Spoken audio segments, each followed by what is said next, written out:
Du coup, en 2 mots, je suis doctorante en 2e année. J'enseigne depuis le début du semestre en licence AES à l'Université Paris 13, du coup.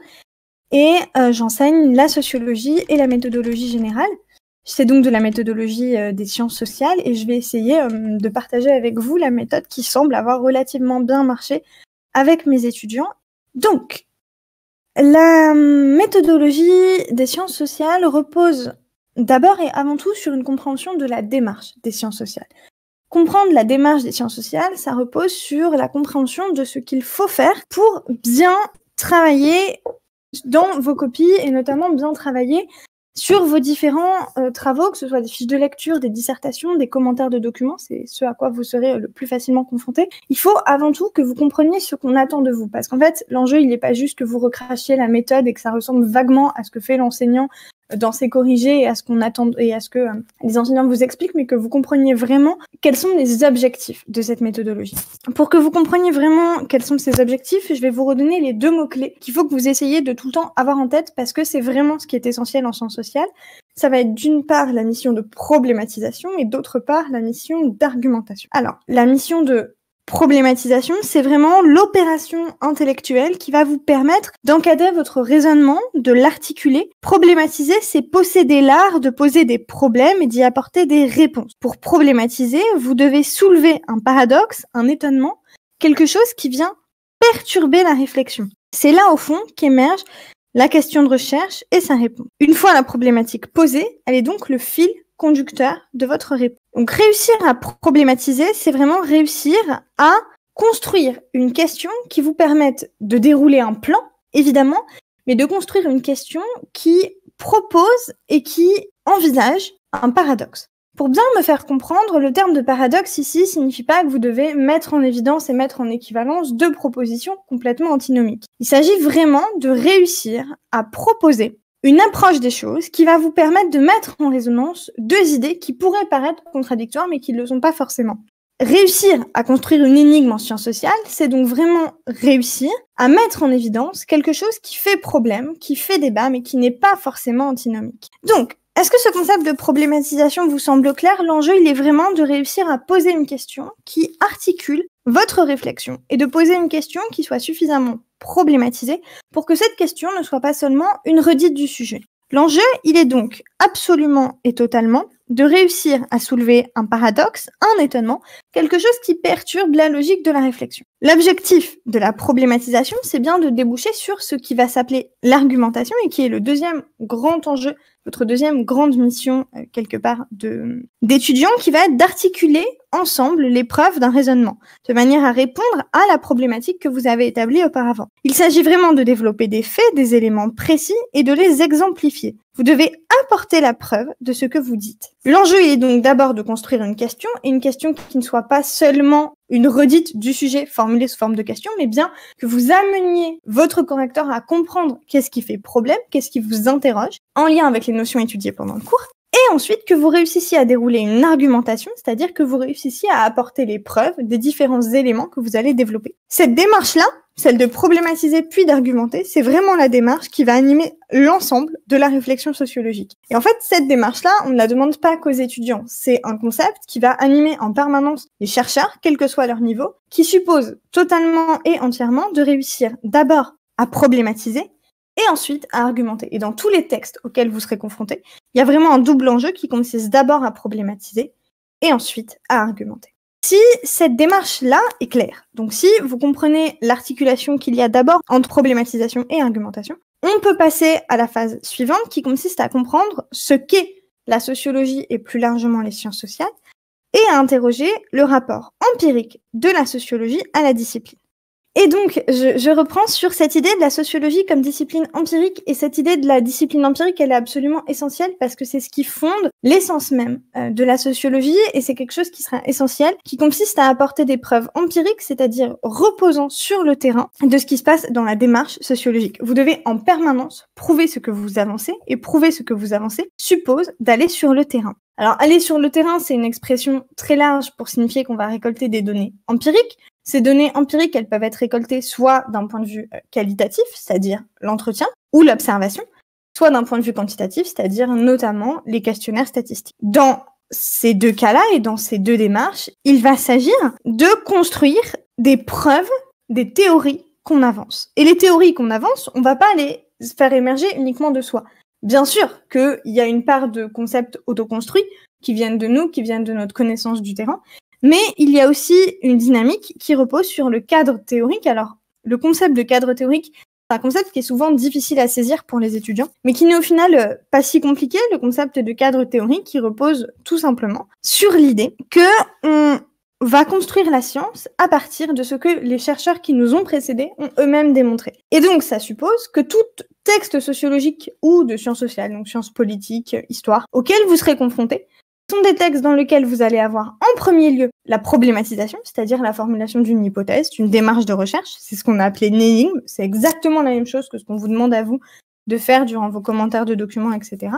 Et vous allez ensuite avoir la construction d'un cadre qui définit l'objet de recherche dans lequel on s'inscrit et qui permet d'amener progressivement des données de terrain. Ce qui veut bien dire que la démarche de la recherche se construit d'abord sur la construction d'une problématique et ensuite sur l'articulation entre un cadre théorique, ce que les chercheurs qui nous ont précédés ont fait, et la construction d'une démarche empirique, c'est-à-dire les données de terrain qu'on a récoltées à travers notre travail de recherche. Ce sont là les principes qui animent complètement la discipline sociologique. Et si vous comprenez ces principes-là, si vous comprenez ce qu'ils veulent dire d'un point de vue pratique, c'est-à-dire que lorsque vous lisez un texte, vous aurez toujours une problématique, puis ensuite des données empiriques qui seront confrontées aux travaux qu'ont fait les chercheurs qui nous ont précédés sur le même sujet, alors au fond, vous comprenez exactement la façon dont se construit la discipline sociologique et la façon dont on attend de vous que vous raisonniez autour de cette discipline. Tout ça pour dire que l'argumentation est bien un croisement des données entre données empiriques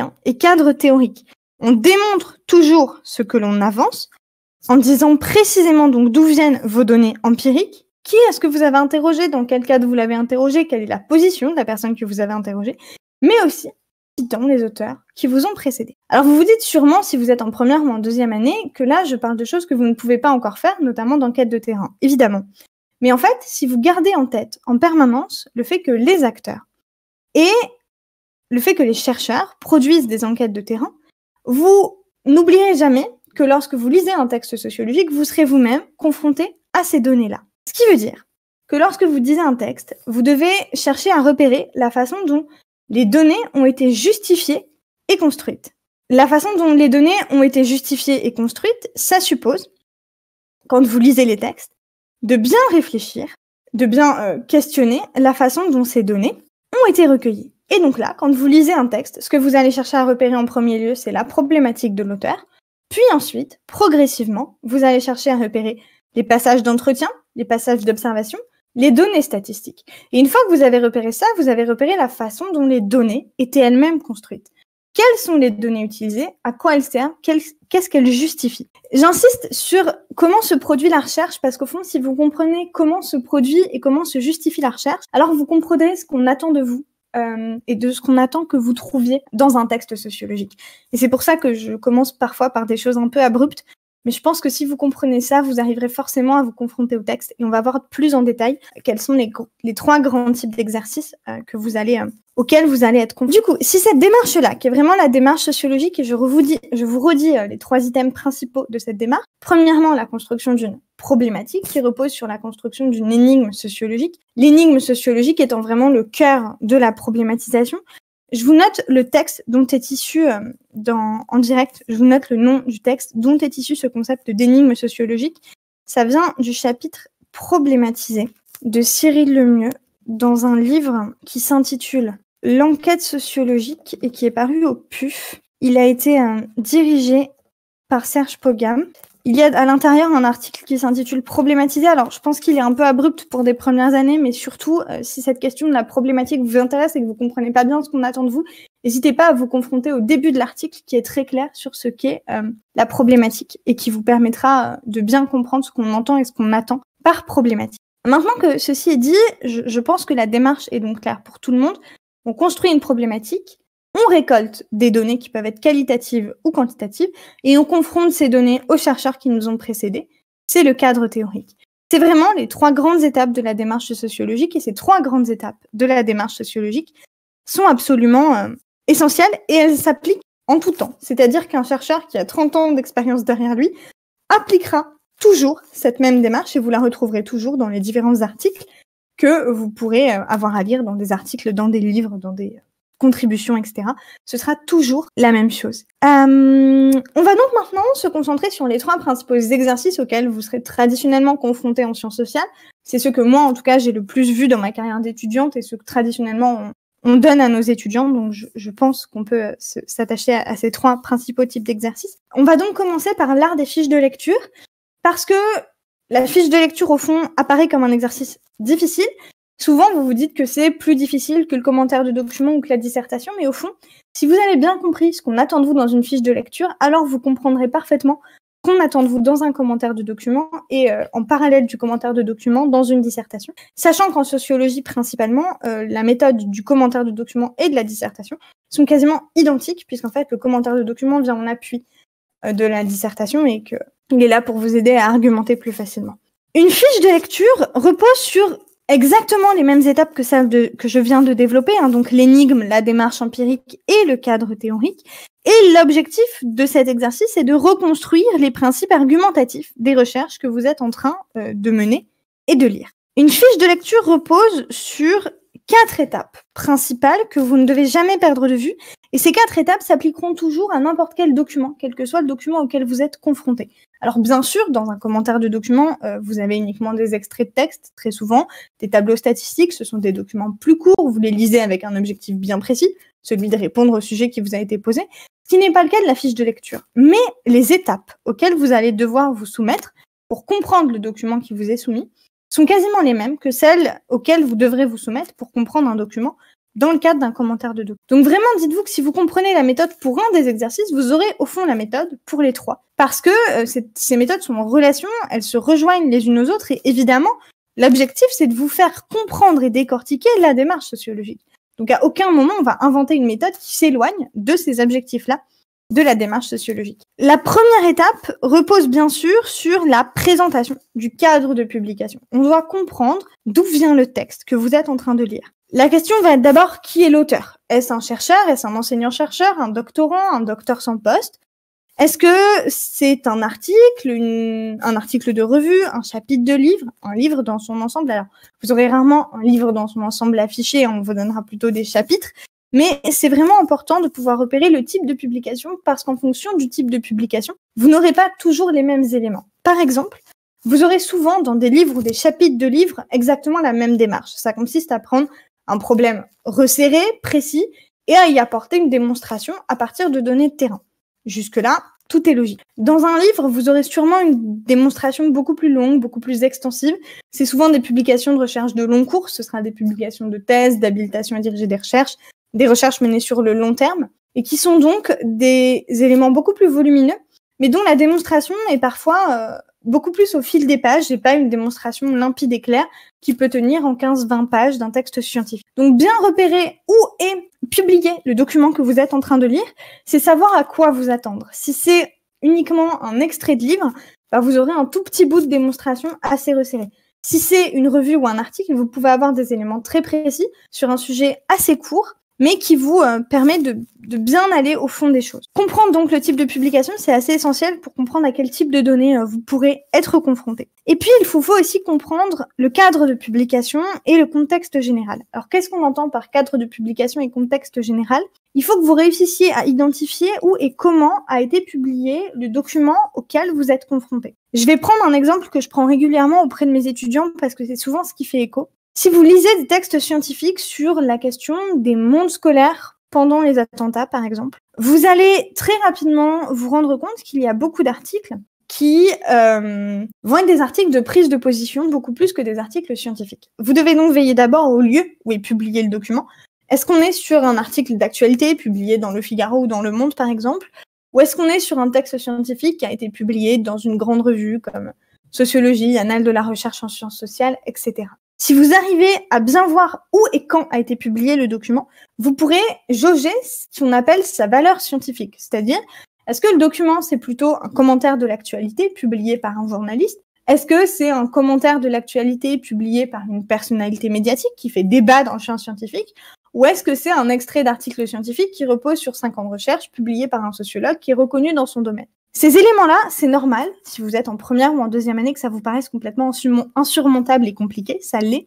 Mais dites-vous bien qu'à force de lire des textes, vous réussirez à identifier, juste à la façon dont c'est écrit, au ton ou lieu où c'est publié, s'il y a ou pas des choses auxquelles il faut faire attention. Et dites-vous aussi que vos enseignants ne sont pas là pour vous piéger. Donc s'ils mettent un sujet où on peut avoir potentiellement des publications controversées, ils vous auront préparé avant au fait que vous pouviez être soumis à ce type de texte. Souvent, en première ou en deuxième année, vous serez uniquement confronté à des textes scientifiques, puisque le but, c'est de vous faire travailler la démarche plus que de vous faire travailler ce qu'on appelle dans le jargon la réflexivité. La réflexivité étant vraiment la position du chercheur ou du chercheur en devenir, de l'étudiant, par rapport à l'objet. Si on vous met des textes controversés, des positions d'intellectuels médiatiques ou bien des extraits de journaux, par exemple, sur des moments compliqués et sur des sujets compliqués, des sujets à polémique, évidemment qu'on ne veut pas juste vous faire travailler la démonstration, mais votre capacité à vous distancier de ce que vous êtes en train de lire. Et c'est un autre item que juste le travail sur la démarche sociologique. Donc ce cadre de publication, vous allez évidemment peu à peu affiner l'analyse du cadre de publication et comprendre vous-même les débats sociaux, intellectuels, dans lesquels peut s'inscrire les documents que vous êtes en train de lire. Au départ, l'enjeu, c'est avant tout de comprendre qui l'a publié, ou quand, et est-ce que c'est une revue, un chapitre, etc. Au-delà du cadre de publication, il faudra ensuite s'atteler à comprendre qu'est-ce que vous lisez. Comprendre ce que vous lisez, c'est d'abord comprendre quelle est la problématique et quelles sont les hypothèses. Alors, problématique et hypothèse, c'est deux mots qui veulent un peu dire la même chose, mais je vais quand même les redéfinir pour être sûr que ce soit clair pour tout le monde. La problématique, comme on l'a vu tout à l'heure, ça vient bien de problématiser, le but, c'est de poser une question qui réponde à un enjeu, qui permette de poser l'enjeu posé par le sujet, qui permette de suggérer une réponse, mais c'est aussi et avant tout poser quelque chose qui va faire question, qui va faire débat.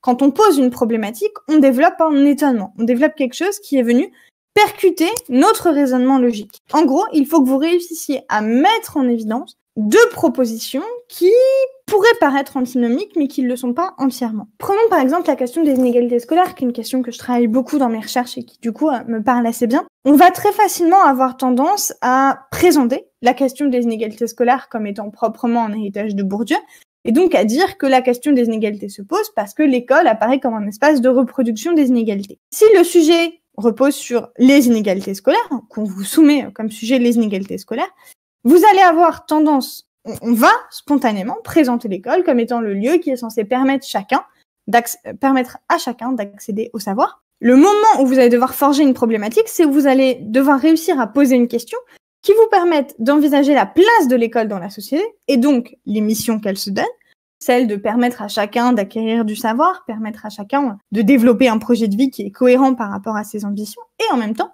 vous allez devoir vous servir de toute la théorie sociologique que vous avez acquise, qui est celle principalement de Bourdieu et de Boudon. Bourdieu présentant la théorie des capitaux et la capacité de l'école à reproduire les inégalités, et Boudon envisageant la tendance individualiste à s'autocensurer. Pour réussir à réunir ça, vous allez construire une problématique qui envisage la place potentielle de l'école dans la reproduction des inégalités. Et au moment de présenter cette problématique dans votre introduction, vous allez faire une amorce sur le rôle social et politique qui est donné à l'école, celui de permettre à chacun d'acquérir une place dans la société, et vous allez nuancer cette affirmation. L'école est censée permettre à chacun d'acquérir une place dans la société, en envisageant le fait que, précisément, l'école ne semble pas réussir à remplir cette mission, puisqu'on assiste régulièrement à une reproduction des inégalités. Et là, vous allez dérouler un argumentaire qui développe Bourdieu, Boudon, etc. Je vous ai pris un exemple un peu rapide, mais l'idée, c'est bien que vous compreniez que dans votre introduction, il doit y avoir un jeu de nuances qui permettent de bien comprendre comment se construit la problématique. Pourquoi j'insiste sur ça? Parce que dans n'importe quel article sociologique que vous allez lire,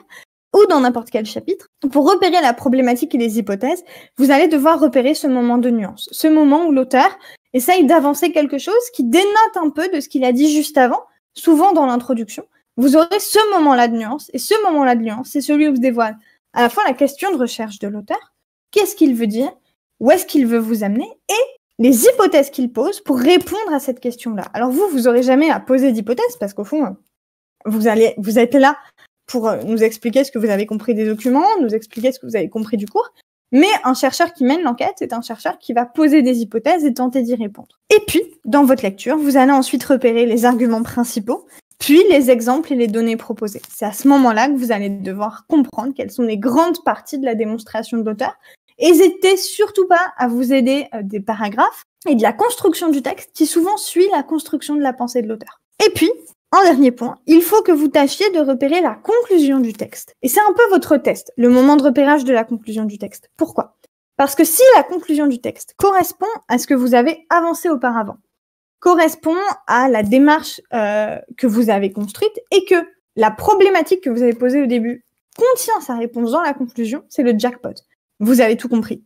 Le texte vous paraît clair, vous avez des arguments qui se détachent, et au-delà d'avoir des arguments qui se détachent, la problématique que vous aviez isolée au début du texte connaît sa réponse à la fin du texte. Dans ces cas-là, vous avez tout compris, la problématique est claire. Si vous vous rendez compte que par rapport à la problématique que vous aviez isolée au début, la conclusion qui est apportée ne correspond pas du tout, dites-vous qu'il est possible que vous ayez mal identifié la problématique, parce que souvent les articles qui sont publiés sont des articles qui ont été écrits, lus, relus, recorrigés par plusieurs personnes, et donc à la fin, l'argumentation est censée être limpide. Si l'argumentation n'est pas limpide, ou en tout cas vous paraît pas limpide du tout, tentez de questionner la façon dont vous avez posé votre problématique et essayez vraiment de vous aider des parties du texte. On pose une problématique, on propose des hypothèses, on explique comment on va y répondre, quels sont les arguments principaux qu'on va avancer, quelles sont les données qu'on utilise dans l'introduction. Donc c'est vraiment le moment, c'est l'introduction qui va vous donner les clés pour comprendre toute la suite du texte. La dernière étape, l'avant-dernière étape, n'est pas l'étape la plus facile.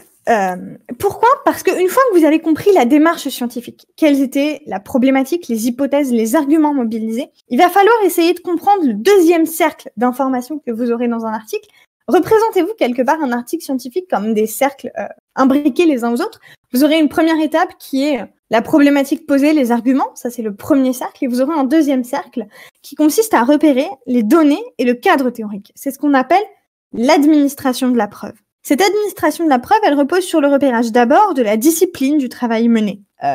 Si c'est un travail plutôt d'histoire, il va falloir que vous essayiez de repérer des archives, des extraits d'archives sur lesquels le travail repose. Si c'est plutôt un travail de sociologie, il va falloir repérer les données statistiques, les données d'entretien, les observations sur lesquelles le travail repose. Repérer la discipline, c'est donc essayer d'orienter votre réflexion sur le type de sources qui seront utilisées pour y répondre.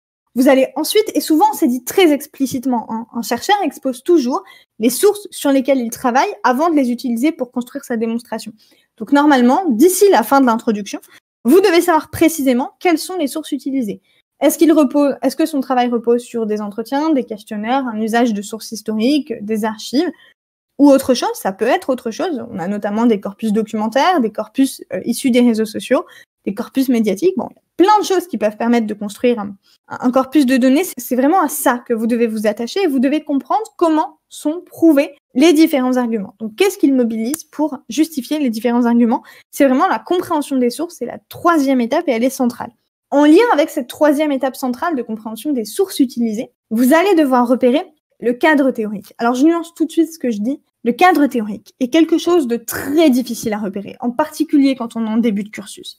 Premièrement, parce que c'est un peu la première fois que vous êtes confronté directement à des sources scientifiques. C'est la première fois que vous avez des articles scientifiques à lire en propre. Et donc, évidemment, c'est particulièrement difficile, au tout début d'un cursus d'étudiant, d'une carrière d'étudiant, de repérer ce corps. Ne paniquez pas. Évidemment, vos enseignants de première année n'attendent pas que vous soyez capable de situer Bourdieu, Boudon et Bernard Lahire dans une démarche sociologique, logique et cohérente.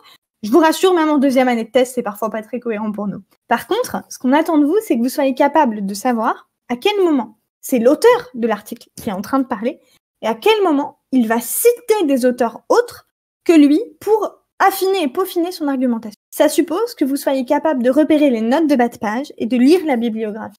Pour ça, tout ce qu'on vous demande pour le moment, en fait, c'est d'être capable de nous dire l'auteur a notamment cité tel et tel auteur et il les a cités pour justifier tel et tel argument de son texte. On ne vous demande pas du tout de recréer une cohérence par rapport à ces auteurs, mais vraiment d'être capable de les repérer. Entraînez-vous à lire des textes scientifiques parce qu'en fait, plus vous arriverez à repérer ces auteurs scientifiques, plus les choses vous sembleront logiques et cohérentes. Dernière étape, pas des moindres, mais c'est, il me semble, une étape relativement facile pour vous parce que vous avez, je trouve, énormément de répondants. En tout cas, beaucoup plus que moi, j'en avais à l'époque où j'étais en licence et je trouve que c'est toujours très agréable de vous voir commenter des textes. En tout cas, Léa Alain, auxquelles j'ai la chance d'enseigner en ont beaucoup, et je pense que c'est le cas de beaucoup d'entre vous ici. Très souvent, vous êtes très à l'aise pour commenter les textes et proposer des réflexions qui dépassent ce qui est affirmé dans le texte. Et ben, n'arrêtez surtout pas de le faire. C'est essentiel d'être capable de prendre du recul par rapport au texte que vous avez lu, capable de réfléchir à la place de ce texte et donc de nous proposer des éléments qui vont permettre de dépasser cette argumentation. Alors évidemment, au début, c'est très difficile et on vous demande absolument pas de sortir une réflexion intelligente contestant la méthode de l'auteur, par exemple. Par contre, être capable de repérer que peut-être il y a eu tel élément manquant dans sa réflexion, ou être capable de nous dire qu'à certains moments, vous avez trouvé que c'était bancal, ce sont des éléments précieux et n'hésitez pas à le faire. Il faut vous entraîner à discuter des textes scientifiques. Et au fond, plus vous discuterez des textes, plus vous aurez des arguments pertinents à dire dans cette discussion. Cette démarche, c'est donc la démarche qui doit vous animer à chaque fois que vous êtes confronté à un texte sociologique, et c'est la démarche que vous ne devez jamais perdre de vue quand vous êtes confronté soit à un sujet de dissertation, soit à un sujet de commentaire de document. En sociologie, la dissertation et le commentaire de document sont vraiment des exercices relativement proches. Pourquoi ? Parce que le commentaire de document repose sur un sujet type de dissertation auquel on va adjoindre 2, 3, 4, 5 documents, ça dépend de leur taille, ça dépend de leur type, ça dépend de ce que l'on veut vous faire dire. Mais l'objectif sera le même. L'objectif, il est de vous permettre de démontrer que vous avez des connaissances et que vous êtes capable de confronter vos connaissances à des documents. Ces deux objectifs-là, donc nous démontrer vos connaissances et au-delà de ça, réussir à confronter vos connaissances à des documents, c'est vraiment le double objectif de ces deux exercices. Et c'est pour ça que souvent on va vous présenter ces exercices ensemble, avec d'un côté le commentaire de document et de l'autre côté la dissertation. C'est les deux exercices sur lesquels on va s'attarder maintenant.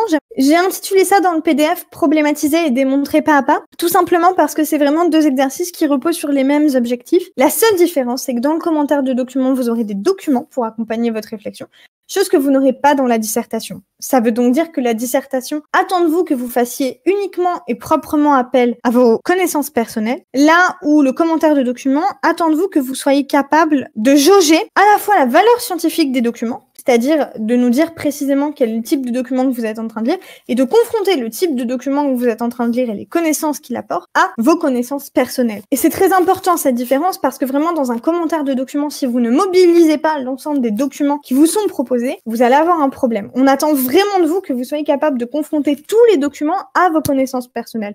Autant la dissertation repose entièrement sur vos connaissances personnelles, autant vos connaissances personnelles, c'est un peu la cerise sur le gâteau du commentaire de document. Il faut vraiment vos fiches de lecture et même vos analyses de documents dans des commentaires de documents ou brouillons, n'hésitez vraiment pas à faire des flèches en fait. C'est construit de façon très cohérente et très récurrente dans un article sociologique. On s'en rend compte plus tard, il faut en avoir écrit soi-même, je pense, pour mesurer à quel point en fait il y a un schéma et un canevas identique à tous les articles, mais vraiment, n'hésitez pas. Tous les articles reposent sur ces points-là.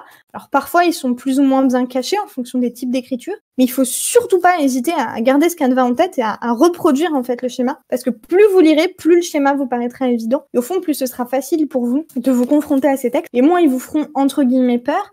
Il faut surtout pas être apeuré par le jargon. Très souvent, le jargon, il fait référence à des notions que vous avez vues en cours. On vous donne rarement un texte par hasard, un peu au pif. On vous donne un texte en lien avec ce que vous avez vu en cours. La méthode, elle est vraiment là pour vous aider à vous rassurer et à prendre confiance face à des textes qui peuvent parfois paraître un peu apeurants, ou en tout cas qui ont le sentiment d'être des trucs hyper difficiles à lire, alors qu'au fond, le canevas, il est toujours le même. Alors, les étapes pour problématiser et démontrer, c'est quasiment les mêmes que celles de la fiche de lecture, parce qu'on ne vous demande pas quelque chose de très différent par rapport à ce que va produire un chercheur.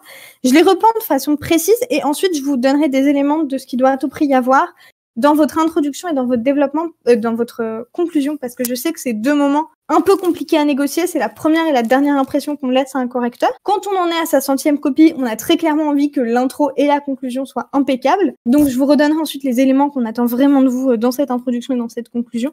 Mais avant ça, je m'attarde sur ce que vous devez faire au brouillon. Parce que je crois intimement, et la façon dont mes élèves ont progressé au cours du semestre me donne cette impression, que si vous compreniez bien ce qu'on attend de vous sur un brouillon, vous arriverez à rédiger sans trop de difficultés. Parce qu'en fait, tout se négocie quelque part sur le brouillon. Quand vous êtes confronté, que ce soit une dissertation ou un commentaire de document, c'est la même chose, vous aurez toujours un sujet. Commencez par lire le sujet et par définir les termes centraux du sujet. Comment on fait pour repérer les termes centraux du sujet? Bon, souvent déjà, il n'y en a pas 4000, hein, il y a 3-4 mots essentiels, grand max. Vous supprimez tous les mots de liaison, toutes les conjonctions de coordination, etc. Et vous repérez vraiment les termes qui sont des mots, qui ont un sens dans le sens courant, mais qui sont aussi des termes que vous avez vus en cours. Très souvent, les termes principaux d'un sujet de dissertation, de commentaire de document, sont soit des notions directement que vous avez vues en cours, par exemple inégalité, déterminisme ou autre, mais ce sera aussi et évidemment des termes qui font écho à ces notions. On pourrait vous parler, par exemple, si vous avez eu un cours de sociologie de la pauvreté, on pourrait vous mettre le terme pauvreté en attendant de vous que vous fassiez référence au grand concept, par exemple, de discrimination, entre autres, ou d'inégalité. Donc vraiment, repérez les mots-clés, définissez ces mots-clés et mettez autant que vous pouvez les mots-clés du sujet en lien avec les notions principales que vous avez vues en cours, les éléments du cours que ça mobilise pour vous. Ça, c'est vraiment la première chose à faire au brouillon. Je repère les termes essentiels et je les définis. Une fois que ces termes essentiels sont définis et mis en lien avec des notions du cours, ce qui est essentiel puisque vous devez toujours faire référence à votre cours, il faut noter tout ce que vous inspire le sujet. Pourquoi? Déjà parce que vous allez forcément avoir des moments de fatigue ou des moments de panique dans la rédaction. Donc, si vous notez des choses dès qu'elles vous viennent en tête, vous pouvez y faire référence plus tard dans votre travail quand vous commencez à fatiguer, premièrement. Mais ensuite de ça, c'est essentiel parce que ça va vous permettre de faire émerger une question et une problématique. Le but, c'est pas du tout que vous transposiez en question le sujet. Le but, c'est qu'il y ait une réflexion qui vous amène à construire un élément problématique. Donc, l'enjeu, il est vraiment que vous puissiez faire émerger un problème à partir de tout ce qui vous a inspiré dans la définition des termes. Donc, cette étape de définition de termes, elle est clé parce que c'est celle qui vous amène à la problématique. Ça, c'est la première étape qui consiste à analyser un sujet. Si vous avez une dissertation, une fois que vous avez analysé le sujet, normalement, vous avez le plan. Pourquoi? Parce que vous avez défini les termes, vous avez des grands concepts. Ces grands concepts vous ont renvoyé à des parties du cours, à des exemples du cours. Et en articulant tout ça, vous avez au fond une problématique et un plan détaillé. On va revoir juste après ce que c'est. Dans le cas d'un commentaire de document, petite subtilité, il va falloir que vous analysiez les documents. Ça ne marche que dans le cas du commentaire de document, c'est un peu une évidence. Et l'analyse de document repose exactement sur les mêmes étapes que la fiche de lecture. Premièrement, vous situez le document. Qu'est-ce qu'il est? Quelle est sa nature, son type, sa source, son auteur? Qu'est-ce qu'il va vous apporter? Ayez une vision utilitariste des documents.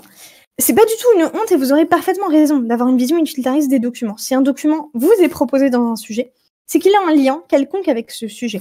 La première chose que vous devez faire, et repérer pourquoi le document est là et qu'est-ce qu'il peut vous apporter. Si c'est un texte, vous devez lire et analyser ce texte pour voir quelle est la démonstration qu'il produit, mais aussi quels sont les éléments en lien avec les notions du cours que vous avez isolées. Ce sont ces éléments-là qui vous serviront toujours dans la démonstration. Si jamais c'est autre chose qu'un texte, prenons par exemple un document statistique, vous devez essayer d'isoler les statistiques principales qui vous serviront. Le but de l'analyse des documents, c'est vraiment qu'à la fin de votre analyse, vous reprenez les étapes de la fiche de lecture. Donc, on repère le sujet principal, la problématique, les hypothèses, les exemples, la conclusion principale du texte. À la fin de chaque analyse de document, de chaque document analysé, vous devez pouvoir faire une phrase qui vous dit quel est l'intérêt du document pour votre problématique, à chaque fois. Chaque document a un intérêt pour votre problématique et on attend que vous utilisiez chacun de ces documents dans votre démonstration. Donc l'objectif, c'est que à la lecture de chaque document, vous puissiez isoler très rapidement à quoi il va vous servir, qu'est-ce qu'il vous apporte, c'est quoi l'intérêt de ce document. Cette étape d'analyse des documents, elle est absolument essentielle. Pourquoi? Parce que si elle est bien faite, elle vous permet d'aller extrêmement vite dans l'étape suivante, qui consiste à mettre en lien la problématique que vous avez établie au départ. Donc, une fois que vous avez fait vos définitions, vous avez forcément isolé un problème, quelque chose, en tout cas, qui amène le correcteur à vous poser la question. Si cette étape-là, elle a été correctement isolée, chaque document vous permet d'apporter des éléments de réponse en lien avec les notions du cours. Et si vous avez isolé ces deux éléments-là, que les notions du cours et les documents peuvent être en lien, alors vous avez directement un plan détaillé qui se dessine. Alors, c'est quoi un plan détaillé précisément et qu'est-ce qu'on attend de vous? Une fois que vous avez définir les termes, isoler une question de recherche, quelque chose qui orientait la réflexion, quelque chose qui faisait problème, et que vous avez analysé les documents, et repéré la façon dont chaque document répondait à ce problème, vous êtes capable de formuler une problématique sous forme de question. Au début, une problématique n'est pas obligée d'être une question, mais je pense qu'au début de votre carrière d'étudiant, c'est toujours mieux de la poser sous forme de question, parce que comme ça, vous vous obligez à faire en sorte que chaque partie et sous-partie répondent absolument et totalement à cette problématique. Si à un moment vous perdez de vue la problématique, vous n'allez pas vous en sortir. Vous devez toujours, dans chaque sous-partie, à chaque argument avancé, faire le lien entre cet argument et la problématique que vous allez poser. En fait, n'hésitez pas à tartiner sur les transitions. Pourquoi? Parce qu'un correcteur lit toujours beaucoup de copies, et beaucoup trop à son goût. Et donc, si vous tartinez sur les transitions et que vous rendez votre raisonnement très clair et très limpide, ce sera toujours beaucoup plus agréable pour le lecteur. Ensuite, parce que c'est essentiel pour vous. Si votre raisonnement est cohérent, si vos transitions sont bien posées, et si vous faites toujours le lien entre vos arguments et votre problématique, vous aurez ce qu'on appelle un raisonnement limpide. Et plus le raisonnement est limpide, plus vous êtes sûr de bien répondre à la démarche sociologique, de bien appliquer cette démarche. Et alors, quand bien même vous n'êtes pas trop sûr de vos bases, quand bien même vous n'avez pas forcément beaucoup de connaissances, n'oubliez pas qu'on note autant le fond que la forme. La démarche est à peu près aussi importante que les connaissances. Alors bien sûr, si vous basez tout ce que vous dites sur du vent, vous allez perdre des points. C'est pas du tout une incitation à pas apprendre de cours. Apprenez-le parce que la théorie est essentielle. Mais ne négligez pas l'importance du respect de la démarche. C'est ça que je veux dire. Vos documents constituent absolument et totalement les murs porteurs de votre argumentation dans le cas d'un commentaire de document. Donc n'hésitez surtout pas à chaque fois à faire un lien entre le document et la problématique que vous avez posée. Le but, il est vraiment que vous compreniez comment se construit un argument et comment se construit une transition. J'insiste là-dessus parce que cette forme et cette présentation formelle des documents, elle est absolument essentielle. Vous devez toujours avoir dans votre introduction la problématique générale. Ensuite, vous présentez votre première partie. La présentation de votre première partie suppose de présenter les objectifs de cette partie. En fait, forcez-vous à faire le lien entre cette première partie, faire le lien entre cette première partie et la réponse à votre problématique. Comment cette première partie envisage de répondre à la problématique. À ce moment-là, vous annoncez vos sous-parties, vous développez la première sous-partie, et à la fin de la première sous-partie, vous faites un lien entre l'argument de la sous-partie et la problématique, ce qui vous permet de développer un deuxième argument. Pareil, à la fin, vous faites le lien entre cet argument et la problématique. Et là, déroulera votre transition vers la partie suivante. J'ai pris l'exemple de deux sous-parties pour faire plus simple, mais à chaque fois, c'est ça. Vous présentez la partie, vous déroulez vos deux sous-parties en pensant à faire une transition entre les deux, vous justifiez le lien de tout ce bazar avec la problématique, et vous recommencez. C'est toujours comme ça que ça doit être construit. Vous aurez d'abord l'énoncé de l'argument. Ça consiste à répondre à la question « Qu'est-ce que je veux dire ?» Quel est l'argument que vous allez avancer? Qu'est-ce que vous voulez prouver? Vous allez ensuite prouver cela. Quelles sont les preuves dans les documents, dans les théories apprises en cours qui vous permettent d'affirmer cela? Justifiez toujours vos affirmations. Ne dites jamais rien dans le vague. Premièrement, c'est super énervant. Deuxièmement, ça ne répond pas à la démarche sociologique. Apportez toujours des preuves de vos arguments. Une fois que vous avez apporté des preuves, n'hésitez pas à les expliquer. Si vous utilisez des statistiques, par exemple, faites une petite phrase de justification. Si vous utilisez les extraits d'un document et des citations, faites une petite phrase d'explication des citations. Partez du principe que votre correcteur est bête et justifiez toujours ce que vous avancez. Premièrement, ça garantira qu'il n'y ait pas de contresens. Et deuxièmement, c'est vraiment important de toujours justifier ce que vous avancez. Vous énoncez l'argument, vous le prouvez, vous expliquez la preuve, et ensuite, vous faites le lien entre ce que vous venez de prouver et la problématique. Et à chaque argument, vous déroulez ça comme ça. Et en faisant ça, vous vous contraignez à faire des transitions à chaque fois entre l'argument que vous venez d'avancer, la problématique et l'argument que vous allez avancer ensuite. Une introduction commence toujours par une accroche. Alors l'accroche, c'est souvent le truc bancal, de même que l'ouverture d'ailleurs. Et je vous rassure, ça reste bancal très longtemps. Les miennes sont toujours aussi bancales quand elles ça ne s'est pas amélioré. Je déteste toujours autant ça. Je pense que mon meilleur conseil pour faire une bonne accroche, ce serait de vous baser sur quelque chose qui vous met en confiance et qui vous rassure. Si vous êtes quelqu'un qui a tendance à beaucoup lire, n'hésitez pas à faire des liens entre les sujets que vous lisez et des textes que vous avez lus auparavant. Si vous êtes quelqu'un qui aime beaucoup lire l'actualité, n'hésitez pas à faire des liens entre un article que vous avez pu lire et le sujet qu'on vous a soumis. La seule condition à laquelle vous devez absolument penser, et par pitié faites-le parce que ça risque de vous pénaliser sinon, c'est le fait de préciser la source de votre accroche. Si vous mettez une citation issue d'un texte, précisez le texte et l'auteur. Si vous parlez d'un élément croisé dans un journal, veillez à toujours préciser à minima le journal où vous l'avez lu, si possible une date approximative, pour qu'on ait vraiment le sentiment que vous n'avez pas juste inventé ça, mais qu'il y a bien une source à la chose que vous nous présentez. Et cette question des sources, elle est absolument essentielle puisque le plagiat est de plus en plus un sujet qui est mis sur la table à l'université. Pas un crime, je suis très nulle en droit, les juristes vont bondir à cette phrase. Ce n'est pas du tout un crime, par contre, c'est pénalisé. Et si on repère des cas de plagiat flagrant, vous pouvez avoir jusqu'à 5 ans d'interdiction de présentation à des examens officiels. Ça inclut l'ensemble des partiels de licence, de master et le permis de conduire. Donc, préciser d'où viennent vos accroches, c'est respecter le fait de toujours citer ses sources, de toujours présenter les chercheurs qui nous ont précédés. Et ça vous entraîne à ne jamais rien plagier. Moins vous aurez tendance à ne pas citer vos sources, moins le plagiat vous paraîtra comme quelque chose d'acceptable. Et je crois qu'au fond, c'est cette démarche scientifique-là qui compte. C'est bien vous mettre dans la posture de toujours citer l'origine de ce que vous êtes en train de nous raconter.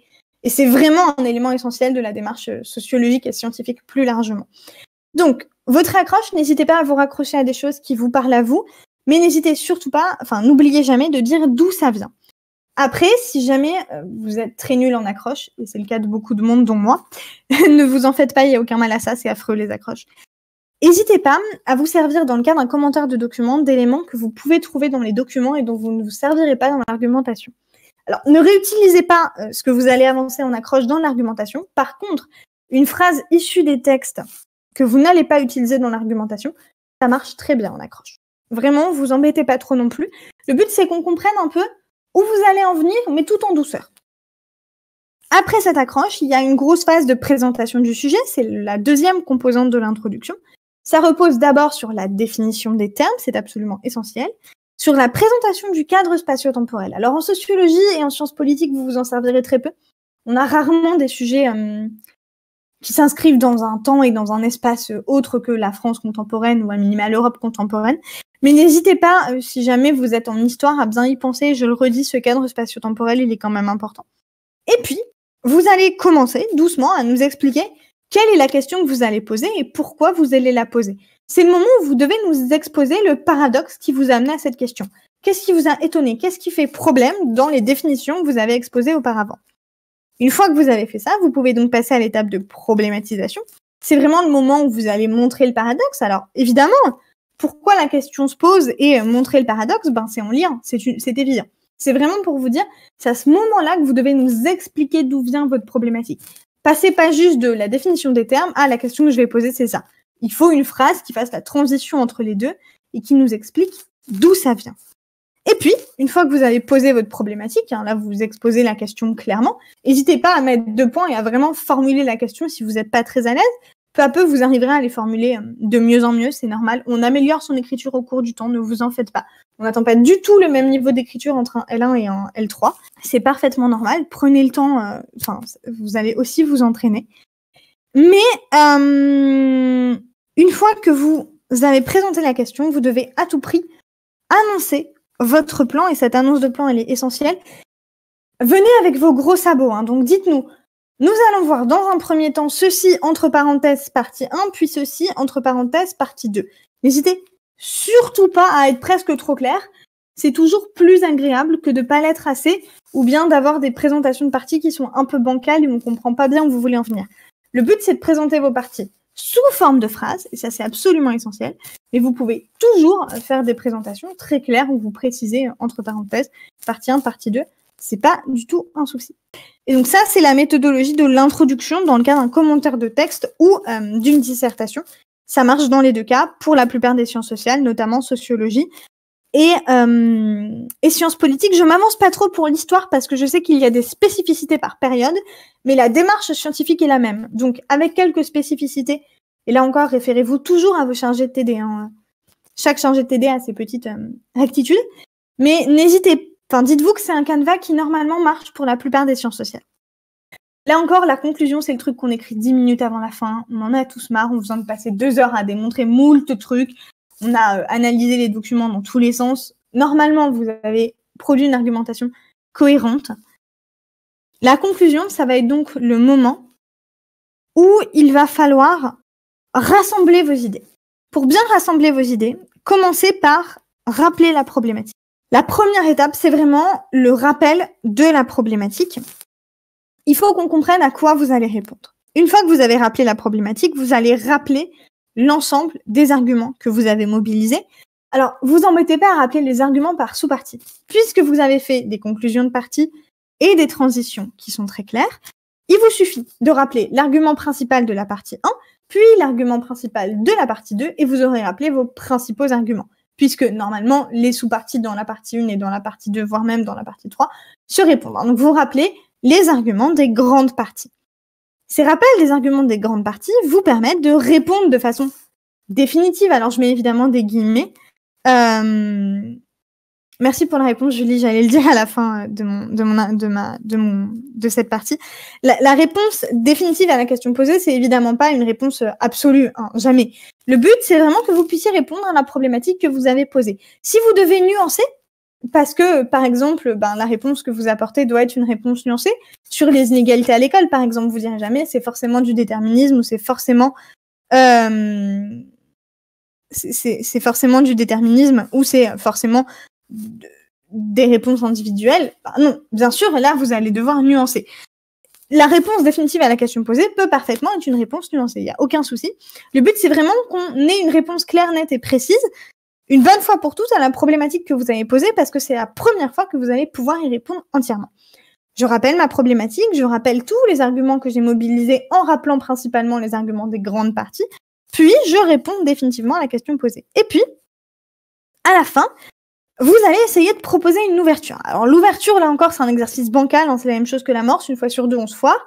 Je vous rassure, on se foire toujours avec le temps, ne paniquez pas. Les ouvertures et les amorces, c'est un peu le truc nébuleux, super dur à faire.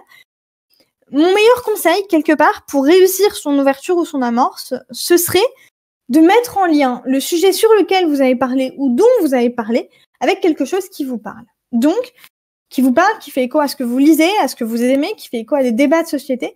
N'hésitez surtout pas à mobiliser l'actualité, votre culture générale, des lectures que vous avez fait auparavant. Alors, plus vous allez maîtriser les concepts, plus vous pourrez faire des liens avec des auteurs ou avec des concepts que vous avez vus par ailleurs en cours. C'est très largement ce qu'on attend de vous, en fait. Et je le dis souvent à mes étudiants, mais je crois qu'au fond, il vaut mieux ne pas faire d'amorce et d'introduction, d'amorce ou d'ouverture, si vous sentez que ça va être complètement bancal, complètement foireux et qu'au fond, ça va laisser une très mauvaise impression au correcteur. Je crois qu'il vaut mieux accepter de perdre 1 ou 2 points sur l'oubli de l'amorce et l'oubli de l'ouverture que de faire une ouverture bancale et qui va laisser une nouvelle un peu... qui va laisser une information un peu triste, qui va laisser un résultat un peu triste au correcteur. Je ne sais pas si cette dernière phrase était claire, j'en suis pas certaine. Voilà, je vous laisse me dire si jusque-là tout est clair. J'avais rien prévu d'autre pour cette séance de méthodologie des sciences sociales. Ça concerne alors tous les L1 qui font des sciences sociales parfaitement. Si vous faites un module d'introduction à la sociologie, d'introduction à la science politique, ça vous concerne puisque c'est cette méthode-là qu'on vous enseigne en cours. Si vous avez des questions ou des éléments que vous avez besoin que je complète, n'hésitez surtout pas. Je peux encore rester sans aucun souci.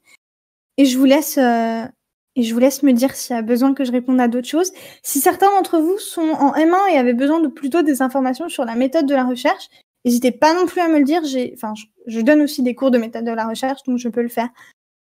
Mais je suis pas très certaine qu'il y ait des M1 jusqu'ici. Mais s'il y a besoin, n'hésitez pas. Et si vous avez des questions, évidemment, je suis là pour y répondre.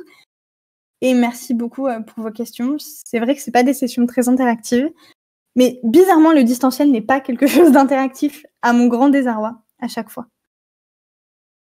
Bonne soirée à vous aussi et merci beaucoup. C'était avec grand plaisir.